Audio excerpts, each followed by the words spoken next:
আজকে চলে গেছিলাম ডাগলাস মেমোরিয়াল হায়ার সেকেন্ডারি স্কুলে, যেখানে আমার দুই ছেলে মেয়ে পড়ে।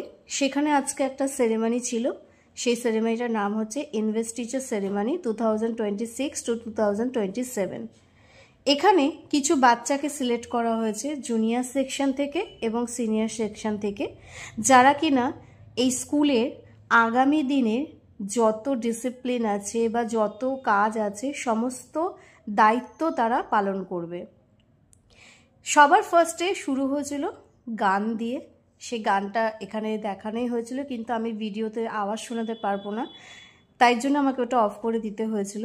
আর এইখানে জুনিয়র সেকশনের বাচ্চারা যারা এখানে সবার আগে মার্চ পাস্ট করতে করতে এগিয়ে আসছে স্টেজের দিকে, তারা হচ্ছে আগের বছরে যারা ব্যাচ হোল্ডার ছিল তারা আজকে তাদের দায়িত্ব থেকে তাদের দায়িত্বগুলো সব তাদের জুনিয়রদের, মানে এখন যারা ক্লাস 4-এ পড়ছে তাদেরকে দেবে।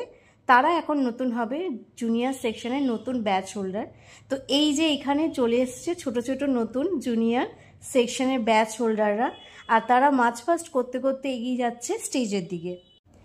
এই দৃশ্যটা কিন্তু সত্যি খুব মানে একদম মন মাতানো একটা দৃশ্য বা মন ভালো করা দৃশ্য। সত্যি স্কুলের কিছু কিছু জিনিস যেটা এরা কোনোদিনও ভুলতে পারবে না। তারা হয়তো এই স্কুল ছেড়ে দেবে, স্কুল লাইফ শেষ হয়ে যাবে, কিন্তু এই মুহূর্তগুলো কিন্তু তারা কখনোই ভুলতে পারবে না।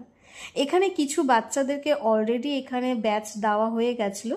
আর এখানে আমার ছেলেও আছে, আয়ুষ, যে কিনা ক্লাস 4-এ পড়ে এখন, কিন্তু নেক্সট ইয়ারের জন্য সে সিলেক্ট হয়েছে ব্লু হাউস ক্যাপ্টেন হিসাবে। তো আমার তো দেখে সত্যি খুব ভালো লাগছে, আর আমি নিজে একটা প্রাউডও ফিল করছি খুবই। আর এখানে তার সাথে সাথে কিন্তু ওরই 4-এর অনেক সেকশনের বাচ্চাদেরকে এখানে, যাদেরকে আমি চিনি তারা এখানে এসছে, তাদেরকেও এখানে কিন্তু ব্যাচ দেওয়া হচ্ছে। এই যেরকম এখন আমি একজনকে চিনি, সার্থক, ওকে রেড হাউসে ক্যাপ্টেন করা হয়েছে। আমি তো খুবই খুশি এটা দেখে। আর অ্যাকচুয়ালি সবার জন্যই আমি খুবই খুশি। তারা যে নিজেদের দায়িত্বটা এখন থেকে এই ছোট বয়স থেকেই পালন করবে তাদের স্কুলের প্রতি, এটা ভেবেই কিন্তু খুব ভালো লাগছে।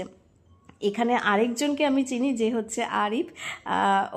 ওকেও আমার খুব ভালো লেগেছে যখন ও ব্যাচ হোল্ডার হয়েছে, ওকেও ডিসিপ্লিন ইনচার্জ করা হয়েছে। সত্যি এই মুমেন্টগুলো কিন্তু না ভোলা একটা মুহূর্ত, এগুলো কিন্তু কোনোদিনই ভোলা যাবে না। শুধুমাত্র বাচ্চাদের জন্য নয়, অ্যাজ আ পেরেন্ট আমরাও কিন্তু এই মুহূর্তগুলোকে খুব সুন্দরভাবে ভালোভাবে এনজয় করি, আর খুব ভালোও লাগে।